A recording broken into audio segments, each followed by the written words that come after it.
Hi guys, this is chapter 11, Evolution and Behavior, continuing on our evolutionary journey through unit number 2. So, this is one of my favorite chapters. I really like talking about behavior, especially as an adaptive force, because behavior is adaptive, just like other phenotypic or genotypic traits. There's a lot of things that you guys are probably very familiar with, like the aversion to eating non-food items like dirt. Although if you've got little kids, you'll know that that aversion is something that can be learned over time because they'll eat just about damn near anything.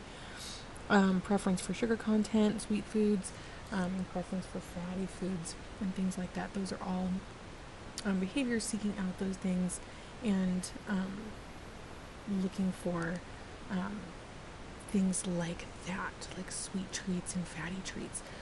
Behavior also like putting on a jacket when you're cold, possibly like walking faster if you think somebody's walking behind you.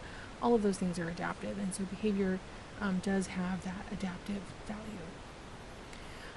This little green crab right here is exhibiting something called the optimal foraging model. So feeding behavior has a lot to do with putting in as little effort as possible while getting the biggest payout. And so this little guy is showing us that right here with this mussel that he's trying to eat. So green crabs won't spend a ton of time trying to crack open really huge mussels because they're going to put in a ton of effort and possibly not get anything out of it. They're also not going to go around looking for little itty bitty tiny mussels because they're going to have to eat a bajillion, like a buttload of those little guys to meet their caloric requirements for the day. And so rather what they do is they look for the biggest mussel that's going to give them the least amount of problem for getting it open, so that way the payout is worth the energy. The optimal feeding or optimal foraging model is often what ruins movies for me, because if you ever watch like Jurassic Park or you watch King Kong or any of those big monster movies, you'll always, like even Jaws is always going after these like little people, and like Jurassic Park the dinosaurs are always going after these little people that would be technically considered like a small snack, and they wouldn't continue to go after a human if in the face of danger. So if you're like shooting King Kong in the face with a bazooka, he's not going to keep coming after something that's, you know, like a bite. That's stupid. So every time I watch those monster movies, it ruins it for me. So just another example of how biology ruins pop culture for me sometimes. Anyway, so behavior is defined as things that can be inclusive of feeding behavior, conflict, aggression, territoriality, especially with mating and sexual selection, cooperation, alliance building, and sociality, like kin selection or altruism, courtship, mate choice, and fidelity. There's some very interesting things that we're going to get into later in the chapter with the fidelity thing. We'll get to that in a little bit. Breeding and parental behavior, and communication. So the areas that this chapter focuses on are cooperation and conflict, and so we're going to talk a little bit about reciprocal altruism, kin selection, things like that. Mating and parenting, so who has the greater parental burden, and what does that do to sexual selection? And then also communication. So innate behaviors are instinctual. That means that they are there. They don't need any priming from the environment. They don't need to be learned. They are just there. So these are present in all individuals in a population. Depending on what the population is, those behaviors might be different. Human babies, for example, exhibit a behavior called rooting. Whenever you touch their cheek, they instinctively will just roll towards that because they're looking for a breast and they're looking for something to eat. So all of these innate behaviors in different populations might be different behaviors depending on the species, but they are something that is just there. It doesn't have to be taught. It's just instinctual. Just do it. And a fixed action pattern is a type of innate behavior where there's a sequence of behaviors that are triggered in response to a specific signal. A good example of this is in laughing seagulls. They've got a big bright red spot on the side of their beak. And babies, when they're born, they know instinctually to peck at that red spot because that incites the parents to then vomit on their baby so their baby can eat it. And over the course of a few days, the accuracy of the chicks pecking at their parents' little red spot on their beak gets more and more and more accurate. So this behavior pattern doesn't require learning. The chicks already know how to do it. It does not vary between individuals because the ones that don't do it have a problem. Like if you've got a baby that doesn't root, that means it's probably going to starve to death. If you've got a baby chick, a laughing gull chick that doesn't peck at its parents' beaks, they're probably not going to get fed. And once started, these patterns run to completion. And so they're going to just go until they run out. So 2 examples of fixed action patterns that they have in your Phelan text are egg retrieval in geese. There's a Canada goose right there. Those nasty geese all over the place that like poop all over everything and peck at you. They're kind of mean. And then aggressive displays and attacks by stickleback fish. So geese, when they see an egg outside of their nest, it triggers them to go and try to move that egg back. And so this egg retrieval is just an example of good like maternal and paternal behavior in these geese, and it's something that it doesn't have to be learned. When they see an egg, it kind of stresses them out a little bit, and they're like, oh my god, come back here, and they move them back into the nest. Sticklebacks, when they're in mating season, they have a red belly, and the males that notice the red belly get really, really, really aggressive. They don't like the red belly because that's a sign for them to have competition. They don't need to learn that. And people have done experiments where they've actually stuck things that look like stickleback fish in the water, and so they'll make one that looks like a male but without a red stomach, and they'll make one with red spots all over different parts of its body, and it turns out that the males are just really pissed off at seeing that red coloration. And again, that's not learned, it's just something that was there. They just instinctively go after those red-bellied males because they're competition, trying to get in there and get those females. So some behaviors do have to be learned, and so these are not going to be innate. Learning just involves behaviors that are altered or modified over time in response to past experiences. We all understand this, right? If you put your hand on a stove and it's hot and you burn yourself, you learn that sucked and you're not going to do it again, right? So this, again, behaviors are altered, modified over time. And these are things that you have to have had experience with, and depending on whether those experiences were good or negative, that's going to modify your behavior to either seek it out or to decline those behaviors. That way you do them less. So some things are really easy to learn, other things are not. If you've ever taken linear algebra, that's kind of difficult to learn. If you've ever taken underwater basket weaving, maybe not so easy either. Anyway, you get my drift. So prepared learning, this refers to when behaviors are learned easily and by all or nearly all individuals. And so we're going to talk a little bit about like fear here in a second.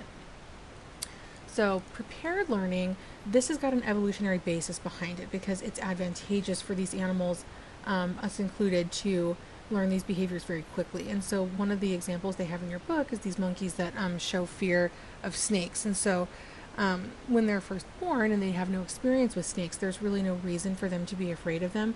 But upon exposure to another monkey that exhibits fear of a snake and another one is watching, they'll pick that up very quickly, because if they're like, oh my god, George over there is really afraid of that snake, I better be afraid too, like what's going on? I don't know, what's happening? And so they will learn to fear those snakes relatively quickly. Researchers also did an experiment where they did snakes and then they did other inert objects like flowers and rabbits, I think, which it took the monkeys a little bit longer to learn to fear them because those are not prepared learning things. It's evolutionarily advantageous to be afraid of a snake, but there really is no benefit or detriment to being afraid of flowers. No reason. And an example in humans is language, because we are primed to pick it up. We have to learn it, but we are primed. Our brain is primed and our muscles in our mouth is primed for language acquisition. So even though it's not something that is innate and we have to, we just come out of your, you just like pop out of your mom saying hello to everybody and, giving a high five to the doctor, you will learn it, and you will learn it quickly because you're already prepared and you're kind of predisposed for that learning acquisition. So this is an example they give in your book too. And so fear of snakes and guns in like humans, like it seems like we should be innately afraid of guns. That's Clint Eastwood for all of you that don't know. And if you don't know him, you should go and look at his repertoire of movies because he's brilliant. But it's really easy to get a little kid to be afraid of snakes because evolutionarily we ran into those over, hundreds of thousands of years, and they caused a lot of human deaths. Whereas guns, on the other hand, even though they are literally made to kill things, they've only been around for the last, couple, 200-300 years, maybe more than that. But that's just like a blink of an eye in evolutionary time. And so we haven't really had enough time to adapt to being afraid of guns. And so little kids will much more easily be afraid of a snake than of a gun that's presented to them, just because of that evolutionary history that we have with snakes, and we just haven't had time to build that relationship up with guns, even though lots of people die from gun violence, especially here in the United States. And so one of the things that they did with these fixed action patterns in these geese, this is not a Canada goose, this is just a regular like white goose over here, but what's happening here is you've got your one goose that's pulling eggs into the nest, and it's showing that good maternal behavior. But if you roll other things near the nest, it's still going to stimulate that fixed action pattern. So like that one goose has got a soda can, and then there's a big old ostrich egg or something like that. The geese, if you put them up in a situation that would never occur in nature, we can also see that there's just like simple rules that they're following. So like if there's things that kind of look like eggs by my nest, I pull them in. So they're not being really discriminatory here. So your book also goes into this idea of evolutionary psychology. And so this is just a putting together, if you will, of biology and psychology at the same time. And so just kind of like what's going on with your brain, what is making us decide to have those behaviors, why is behavior adaptive, and what's going on kind of like physically in your brain with the incentive of learning.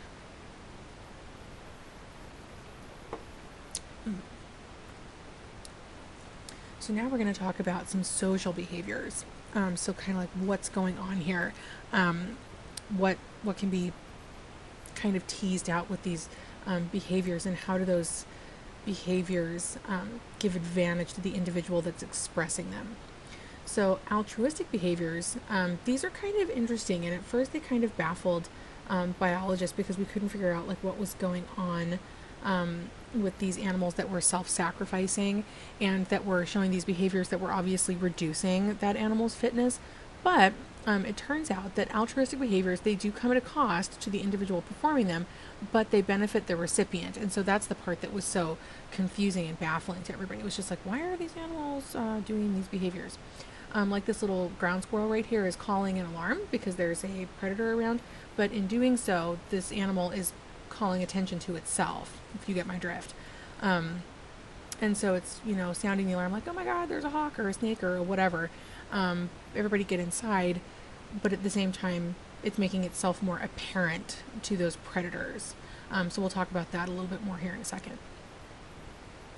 So again, before we really started kind of getting into this idea of kin selection, this altruistic behavior was very confusing. And so Darwin thought generally that selfish behavior was more prevalent and it was not altruism. So there had to be a reason that these animals were showing these behaviors, because it had to be selfish. Like he thought there had to be a really good reason for these animals to be expressing these behaviors, because everything is about preserving your genes and passing your genes on to the next generation. So once people started kind of like looking into this a little bit more deeply, they found that these acts of altruism, so like decreasing my fitness by increasing yours, in the animal kingdom turned out to be related to either what's called kin selection, which is where you're doing everybody a favor because they're related to you, and so technically that can be a selfish act because you're protecting the related ones because they share a lot of the same genetic material as you, or reciprocal altruism. And so reciprocal altruism is when you show behaviors that increase the fitness of an unrelated individual, kind of in the hopes that they will at some point in the near future return that kindness, if you will. And so it's kind of like a you scratch my back, I scratch yours kind of idea here.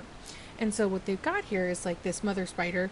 Um, she's being selfish, not really altruistic. She's letting her babies eat her, and even though that seems like, you know, like the ultimate sacrifice, and so self-sacrificing and not self-serving even a little bit, but she's letting her offspring eat her, which increases her fitness by increasing her baby's fitness because they carry the same genetic information as she does. And so you can take this seemingly lovely, like wonderful maternal kind of gross cannibalistic behavior, and turn that into something selfish. It's kind of crazy. So, kindness or altruism toward close relatives is called kin selection. So, this is where you run back into a building to grab, you know, your cousins or your mom or your kids or whatever. This is kin selection. So, this is when an individual assists a close relative in a way that increases the relative's fitness to offset the individual's own decrease in fitness. And so, this is where you're decreasing your own fitness in order to help out a loved one or a relative. And again, this has to do with sharing a lot of genes. And so by increasing your relative's fitness, you're still kind of preserving your own genetic material, even if it's through another individual. So kindness toward an unrelated individual, again, is called reciprocal altruism. This is the you scratch my back, I scratch yours. So if you help become more likely to help in the future, you increase your own fitness. And so what you're doing is you're kind of like storing up that bank of kind, you know, like I'll hit you back or I'll get you back kind of behavior. So like if you're really kind up front, maybe when you need it a little bit later down the road, like Bob down the street will help you out, or, you know, whatever. And so again, this is the I scratch your back, you scratch mine kind of mentality, unrelated individuals. So back to these little ground squirrels, like I was talking about before. So when these ground squirrels are sounding the alarm, 50% of the time, the one that's calling the alarm is killed because, again, they're making themselves more apparent to predators. But that alarm calling behavior is still favored by evolution, and so there's something kind of interesting going on in here.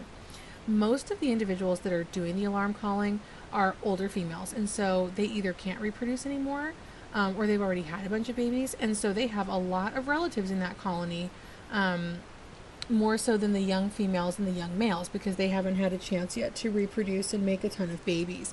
And so for the one that's doing the calling, it's in their interest to keep their babies and their kin safe at their own expense. Because again, we share a lot of genes with these other individuals, and so by saving or by self-sacrificing and then saving related individuals, you are still doing yourself kind of a selfish favor by ensuring that your genetic material, which is carried in these other individuals, is still going to make it into the future. So inclusive fitness, this is fitness that takes kin selection into account. So this is actually like a mathematically measurable form of fitness. And so by protecting yourself, for example, that maybe that would be like 100% fitness, but taking care of like a first cousin or maybe a sibling or something is going to give you 50% fitness, because those are the number of genes that you share with these individuals.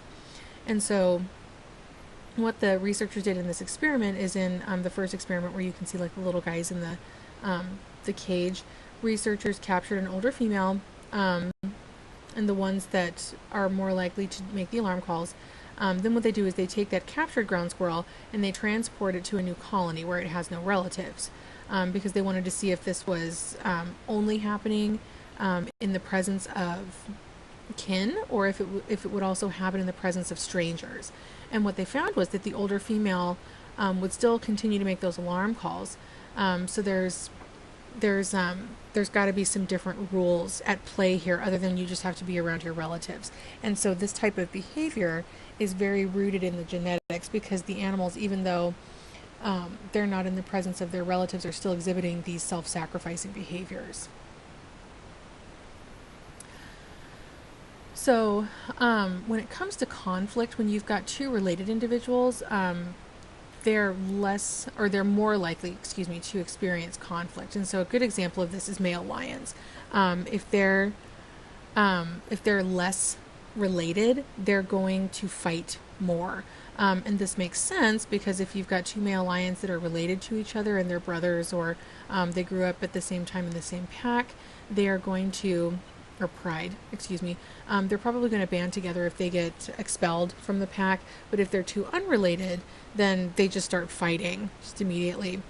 There's a really interesting kind of side note here with a human attribute called the Cinderella syndrome, that shows from just data, like meta-analysis from data that was collected from child abuse cases, that in almost all of the cases of child abuse, there was a step-parent or an unrelated male or female living in the house with the children. And so you're less likely to be exposed to child abuse if you're living with two parents that are closely related to you. And again, this has to do with kin selection. They did put a note down here: overwhelming majority of step families have no incidents of abuse. It's just of those that are abused, this is the pattern that they're seeing, is that usually it's an unrelated male. So apparent altruism towards unrelated individuals can evolve through what's called reciprocal altruism. And so bats, these little guys up here, I don't know what kind of bats. I think these are vampire bats. These little guys, they've got the big Dracula ears. But bats can recognize more than 100 distinct individual bats. And so bats will donate blood to each other. So if somebody just didn't get out of the cave tonight, they weren't feeling so good, maybe Jimmy over here just wasn't feeling so hot. And so Bob comes over and he's like, hey, didn't you get any blood tonight? And he's like, no, I feel sick or whatever. They actually donate blood, and by that I mean they like hork it up for each other, and so the other one can drink it. So if you can imagine like all the disgusting animal behaviors, like horking up blood that you got from another organism, and then letting somebody else drink it, and then having that be seen as a favorable, kind gesture. Very interesting. Maybe we should all be more like the bat, right? So bats that do receive blood donations from non-relatives generally will be more kind with their own bat blood vomit donations to other people when they've had more frequent sharing events with themselves. And so if you're nice, it's kind of like this nice breeds nice kind of idea.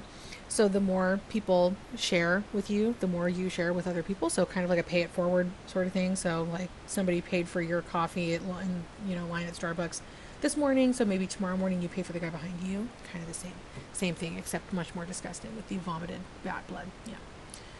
So reciprocal altruism can evolve if there are three conditions that are met, and so there have to be repeated interactions among individuals, and so there have to also be opportunities for them both to be the one that's receiving the kindness and also giving the kindness. There have to be benefits to the recipient, and they have to be significantly greater than the donor. And so, Bob the bat might starve to death if you don't hork up your blood. And, if you hork up that blood, you're just going to be kind of hungry tonight, but Bob might die. And so the benefit to the recipient must be way greater than the cost of the donor. And so, again, in that example, it would be like death versus like feeling a little hungry tonight. And then the individuals have to have the ability to recognize and punish cheaters. And so those who are just, taking the bad vomit blood and never reciprocating that, you have to be able to recognize that and then weed them out. So no more vomited bat blood for you, Gerald, or whatever. So this is something that's very apparent with humans. And so it's kind of rare in other species, but altruism is really common among humans and other of the higher order apes. And so we have friendships that are built entirely on reciprocity. So it's, sometimes you meet people that, are just like gluttons for punishment, and they'll just remain friends with people even though they're treated poorly and they get treated like doormats. But generally speaking, most friendships have to be built on reciprocity. Like if you've got that one friend who just is constantly calling you names and being a total butthole all the time, probably going to cut them out pretty quick. You need some reciprocity there. These friendships can have incredibly long lifespans. This has to do with our ability to be able to recognize thousands of faces. You can recognize a lot of different people. And also the ability to keep track of cheaters. And so those people that just use you and abuse you and then never give anything back, you have to be able to recognize that. And humans actually are very good at that. So every once in a while, we can have behaviors that are mismatched with the current environment. And so a really good example of this is craving sugar and fat. And so way back in evolutionary history time, when we were hunter-gatherers, things that were really sweet and things that were really fatty meant high caloric value. And before, when we weren't really sure where our next meal was coming from, or when food was kind of hard to come by, or there was like a lot of energetics spent looking for food and gathering food up, eating things that were high in sugar and high in fat were really a good thing, and that was adaptive. You wanted to eat those things. And so over the course of time, sugar and those simple carbohydrates started tasting really good to us. They taste sweet. Fat tastes really good to us because, again, caloric value, really good. Nowadays, with so much sugar and fat being available like everywhere and all over the place, that's really not good for us anymore, because we still crave it. We still want that sugar. We still want those fatty foods, but because it's everywhere, that's part of the obesity epidemic. The alarm calling in the transplanted squirrels that we saw. And then there was also another example in your book that I cut out of the PowerPoint, but like making charitable contributions to people in distant places. And so people can drain their whole bank account, and they can give all their resources away to people that live, in other countries, and they're never going to see anything back. And so that's an example of that mismatched behavior, because, you scratch my back, I scratch yours is great if you're close to me, and, you can scratch my back also. But if you're far away and I'm just giving you all my money, then not so good for me, right? So evolution, can it lead to behaviors that are good for the species or population, but detrimental to the individual exhibiting the behavior? And it totally does. And so you can kind of see, like what we talked about before with allele frequencies, if you've got the green here showing the proportion of selfless behaviors, so these are altruistic behaviors, and then the proportion of selfish behaviors. If you've got individuals that are acting selfishly, over the course of time, those selfish behavior alleles are going to increase, because if individuals are acting selfishly, that is an incentive for you to start acting in your own selfish interest, because you never know if Jan over there is just going to steal all the food, and maybe you better just get in there and get your own while you can. So there's also differences in how much males and females invest in reproduction, and so we're going to start talking about some of the courtship and mating behaviors now. So females generally are going to produce larger gametes. Males usually produce the smaller motile gametes. You guys are familiar with sperm and egg cells. And this is because mother's reproductive investment generally greatly exceeds the father's at conception. And so just like energetically speaking, making an egg is much more energetically taxing than making sperm cells. So the total reproductive output, this is the lifetime number of offspring that an individual can produce. And for males and females, this is going to be different depending on the stage that they're at. So females, for example, they're going to go through a time where they're most fecund, or when they're most able to produce the most offspring. But for males, usually, especially with these Drosophila flies, they've got this example here, when they mate with a bunch of females, this increases their reproductive success. But for females, mating with more males doesn't really mean anything. It doesn't increase her ability to have more babies, because she probably got as many sperm cells as she needed from the first mating. And so the male and female investment into their offspring does differ quite a bit across species. It just depends on the species and what their mating strategy is. And so for mammals, we have greater female investment, generally speaking. Females have to be pregnant for anywhere from a few weeks to several years. If you're talking about the really big ungulate species, we have to lactate and produce milk for our babies, and that's also energetically very taxing. And then you've got like the little frog right there, where the males and females have equal investment. The females just have to lay the eggs, the males come by and fertilize them, and then they both leave. And then you have like the emperor penguins on the end there, where the parental investment is equal, but it's also very high. And so they're both putting a lot into this one little baby, and so they're not even having a ton of babies. They usually have like one, because that's all that they can carry during those cold Arctic winters. One of the things that the author made very apparent here, though, is that male mammals and birds always have some degree of paternity uncertainty. So, did the milkman come and fertilize your lady, or was it you? We don't know. So males and females are vulnerable at different stages of this reproductive exchange. And so there's a little bit of research that shows that there's a consistent difference in men and women's willingness to have sex. And this has a lot to do with the parental investment, because females,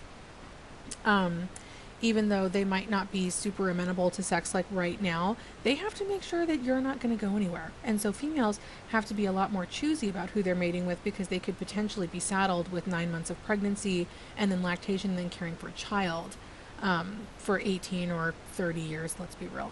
And so the choice of a bad mate can have very bad consequences for the female. And so this is why females are usually less amenable to sex right off the bat than males are. So there's big differences between the sexual behavior of males and females. The sex that invests more will usually be more discriminating. And so in the human example, that's going to be females, because we invest a lot more in our babies, because we're the ones that have to be pregnant, we're the ones that have to lactate, and then also the male contribution may be nothing more than just a one-night stand. And so at this point, females need to be a little bit more choosy about who they're having intercourse with, because if that does result in a pregnancy, she doesn't want to get left high and dry with baby. Also, the sex that invests less will compete among themselves for access to the higher investing sex. And so this just means that boys will fight for access to females. So across species, there is a lot of variability in the male and female behaviors. Like, we're going to talk about some spiders here in a second that are very interesting, but would be like a total horror show if we mated like this with humans. And then throughout history, there have been lots of cases of people using these observations and scientific findings to justify a wide variety of discriminatory thoughts and behaviors. One of the ones that comes to mind for me specifically is that I've heard in the last probably 10 or 15 years that there is a biological basis for cheating, and there is, but that doesn't mean that you don't have a brain and you can't help it. You have a brain, you can think about what you're doing, and if you're in a monogamous relationship, you're not forced to cheat. And so again, that's people using observations and scientific findings to justify their behaviors, and that's just not the case. You don't have to cheat if you don't want to. So some of the ways that females get mates and somehow, or how males get mates, is females who choose mates are going to desire traits that will increase the fitness of her offspring. This is actually called the sexy son hypothesis. And so the sexy son hypothesis is just a hypothesis whereby females will choose a male because she wants her sons to look like that male. And so she wants the biggest, struttiest, most colorful, strongest, has the biggest horns, whatever, depending on your species. She wants that guy because she wants her son to have those sexy traits so that he in turn will also be able to impress the ladies, and then give her grandbabies, right? And keep those genes moving on into the future. So a mate that has plentiful resources or high quality genes is beneficial to a female, because the female, again, wants her babies, she wants her sons to look like that hot guy that she's going to make babies with. And then male-male competition is often the response to female choosiness. And so when females are just like, no, I don't think so, I only want the biggest and the best to be the father of my babies, this is going to make the males fight, because if there's only one male, that's who everybody's going to choose, right? So there's things that influence female choosiness. Number one, mating only after subjecting a male to courtship rituals. If you've ever watched, these are grebes right here, these birds. They have a really intricate mating dance. If you guys get on YouTube, you can see it. It's really interesting. So grebes go through this really intense, very intricate courtship dance, and the females are very in tune with this, and they will watch the males perform these courtship rituals, and if he makes a misstep, goodbye. I want somebody who knows the steps, did his practice, and went to the rehearsal, right? Number two, mates or mate only with a male who controls valuable resources. And so there's territory defense here. And there's also males that maybe have like really good grazing grounds if you're a bighorn sheep, or they have really good access to like water or something like that. And so any of these can be valuable resources. And if the male is defending those resources as a bribe to get the females to come over, those can also influence the female's choice, because if he's got like the best patch of land with the best food on it, that's going to be good for her babies. So females might mate only with a male who contributes a large parental investment up front. So one of the things they talk about here is what are called nuptial gifts. And so the example they've got here is a female fly will not mate with a male unless he brings her a large offering of food. So she's just like not interested unless she gets her champagne and chocolate covered strawberries. And so they've got to bring something to the table in order to entice the female to mate with them. There's a lot of birds that do this too. There's some like bower birds will collect colorful things and put them in a what's called a lecking ground, and the females will come over and they will inspect this big pile of stuff, and if that pile of stuff is satisfactory, the female will mate with him. Number 4 on here is females will only mate with a male that has a valuable physical attribute. And so of course the classic example is a peacock. And so female peacocks are kind of drab looking. They're just kind of brown and they blend into the background, which is good because they don't want to be apparent to predators. But males have got these huge feathers and they shake them and they put them up and they shake them at the females, and the females are kind of mesmerized by this. And this is another example of that sexy sun hypothesis. Females will choose a male based on who's got the biggest, the best, butt shaken, like eye dazzling feathers, because she wants her sons to look like the male that she chooses to father her offspring. One of the things they brought up in your book, which I left in here because I thought was funny, is like, why do so few women get into barroom brawls? Females don't usually have to advertise their health with flashy ornamentation. What they mean by that is like the peacock feathers to get a mate. Female humans, though, do sometimes. Usually we're the more ornamented sex. Like we wear most of the makeup and the jewelry and all that kind of stuff. But females are already making the greater investment into reproduction, and so there's really no need to compete with each other for males. I know that this does happen every once in a while where you see like some crazy fight in a bar when you touch my man or whatever, but that's not nearly as common as boys fighting in a bar.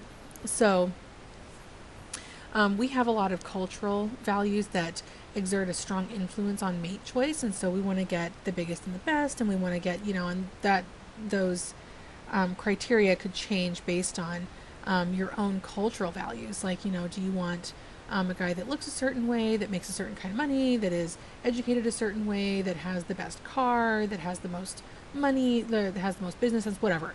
And so there's some interesting research that's gone into that. And also research has shown that there are some subtle cues of female health and fertility in humans. And so for females too, men are very highly attuned to this. And so you've got your hip to waist ratio is an indicator of good health. The symmetry of your face as a female is an indication of good health.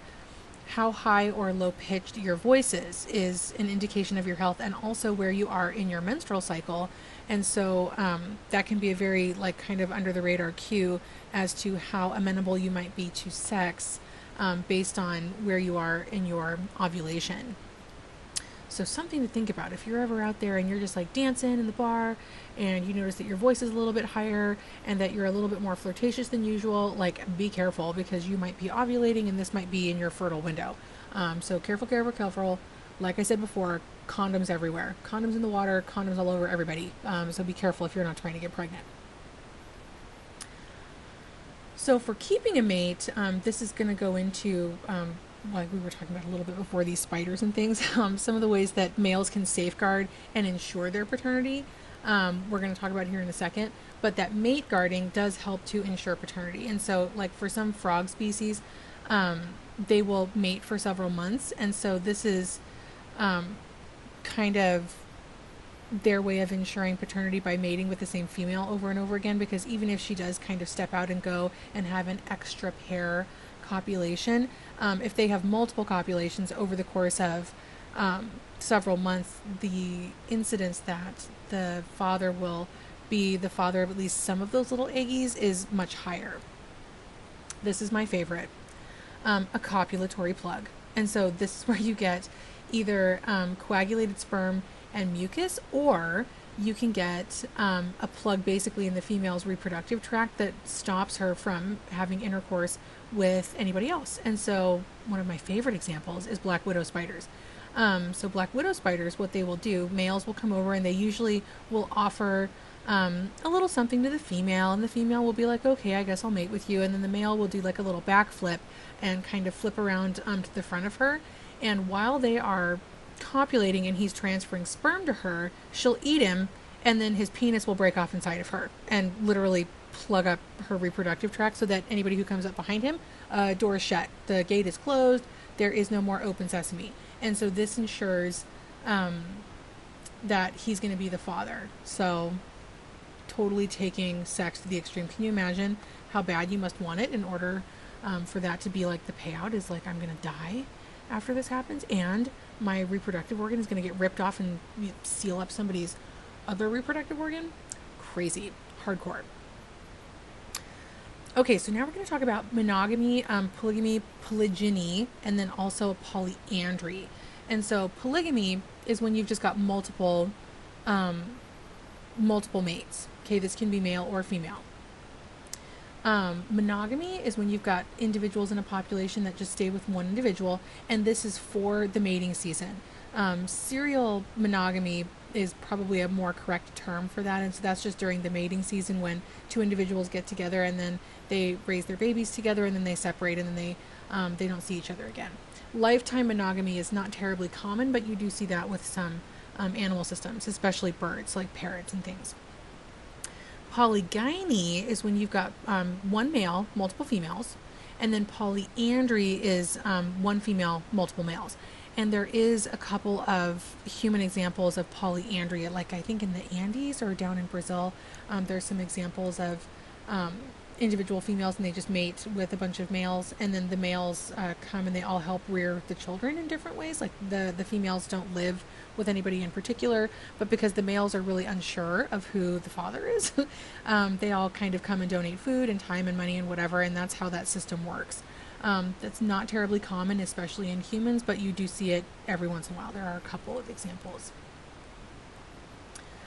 So there are three things that kind of complicate this idea of mating systems. And so there's differences between animals' mating behavior and bonding behavior. There can be pair bonding that appears monogamous, and this is when you've got a male and a female that spend a lot of time together. But every once in a while you have a female or a male that kind of sneaks out and they have these extra pair copulations and they're just like out there sneaking around and sowing their wild oats. There can be mating system variation within a species, and so there can be different, like females looking for different things within the same species. And there's also males and females that differ in their mating behavior. And so what they're looking for and what they're doing is not compatible. And so these swans here, there's about 10,000 species of birds and about 90% appear to be monogamous. And so this is when parental investment is roughly equal. And again, when you hear monogamous, that doesn't mean automatically lifetime monogamy, but that means just seasonal. So they get together, they have their babies, they raise them, and then they separate. There are some, again, that will exhibit that lifetime monogamy, but that's not terribly common. Sexual dimorphism, or the sexes looking different. So you can see like with these mooses here, mooses, the males and the females are distinctly different. And so they differ in size and appearance. And so that dimorphism is an indicator of the population's mating behavior. When you have what's called sexual monomorphism, that's when the sexes are basically indistinguishable from one another. Both parents are going to invest approximately equal caring for the offspring. These mating systems tend to lead toward monogamy, and both sexes are equally choosy when they're selecting a mate. And so they want a high quality mate on both sides. Body size is a cue that we can use for behavior. So usually when there's a larger body size, this is because there is competition. So the bigger dude or the bigger female is probably going to win. Coloration can also be a clue to behavior, because sometimes males, that competition that they have between each other can be because there's differences in that appearance between the sexes. Like we were talking about with those 3 spine sticklebacks in the beginning of the lecture. The males are very reactive to the color red. They don't like that color. They're not interested in red, and they try to scare off anybody who's got red on them. But that's because the females do not have any red on them, and so scaring off all the red guys means that you've got access to all the females that are left behind.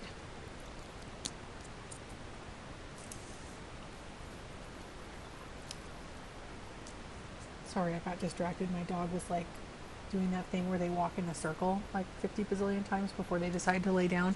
Not really sure what that behavior is all about, but whatever. Okay, so the last thing I talk about in this chapter is communication. So this is just being able to show an action or a signal from one individual or the sender to a recipient that informs or alters the behavior of another. We do this all the time, and this is totally across species. Like if you were to see this bear that they've got up here on the PowerPoint, if you were to see that out in the woods, that would probably change your behavior. Like if you were just walking around and you were just like, you got a sandwich, I'm going to sit somewhere and eat it, and you were to see that all of a sudden, you're probably going to get up and leave. And so this can be verbal for humans, this can be nonverbal, this can be just showing, and it can also be chemical. There are forms of chemical communication using pheromones and things like that that can alter behavior of other individuals. So again, there's chemical signals, acoustic signals, so things that can be heard, and then visual signals. So this little moth down here is using pheromones to trigger behavioral responses in others, and so females can let off these pheromones that literally drive the boys insane. So like their milkshake brings all the boys to the yard, per se. You guys have all seen like a female dog in heat. They bring all the boys to the yard because the boys can smell it, and they're just like so excited that they will leap over fences and do whatever they can to get to that female because they know that she is ready to have sex and they want it to be with them.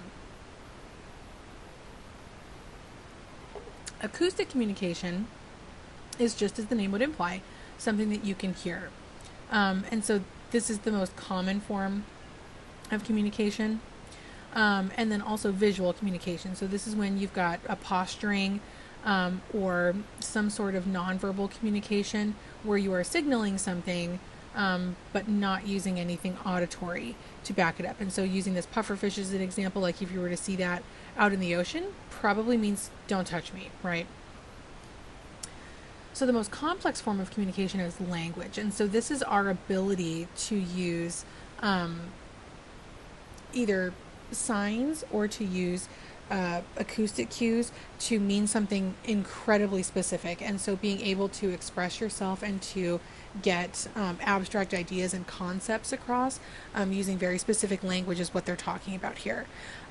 There's other forms of communication in the animal kingdom that are also very complex. The honeybee waggle dance that they're showing you an example of there, as those little honeybees come back to the nest, so like the guy that's doing the dancing, actually the girl that's doing the dancing, went off and found a patch of flowers, and they can actually impart information on where and how far away those patches of flowers are based on how they're dancing and the direction that they orient themselves. And they can actually give that information to their sisters in the hive, so that way they can also go out and find that same patch of flowers. There are a lot of the greater ape species that use sign language, and they can actually put together complex thoughts and abstract thoughts, and they can communicate with their trainers. And then also, again, we've got, apes, so humans, using language to express information and to express ideas and concepts.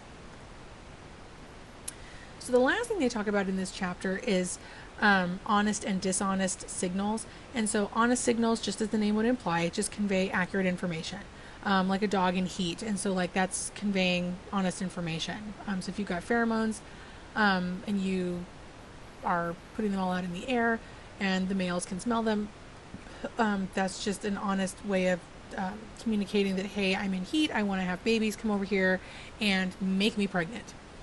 Deception is dishonest signaling. And so there are some organisms that use pheromones, for example, to attract males to come over, and then they get eaten. And so there are some like frogs, and there are some bugs that will put out pheromones that smell a lot like sex pheromones for one species. And as the males get excited about that, they come over and they're like, "Hello, I heard that there's a female looking for some insemination over here." And then they're just like, "Oh, maybe not," because the thing or the organism that was putting out those pheromones is actually a predator. So that would be an example of deception. And so I think that's it for this chapter. I hope you guys get on YouTube and look up some bug mating examples. Careful what you type in the search bar, though, because you never know what you're going to get. And some bird courtship behaviors, because they're really super interesting, and I think you guys would probably really enjoy some of the stuff that you can find. So anyway, I hope you enjoyed that, and I will see you guys in class.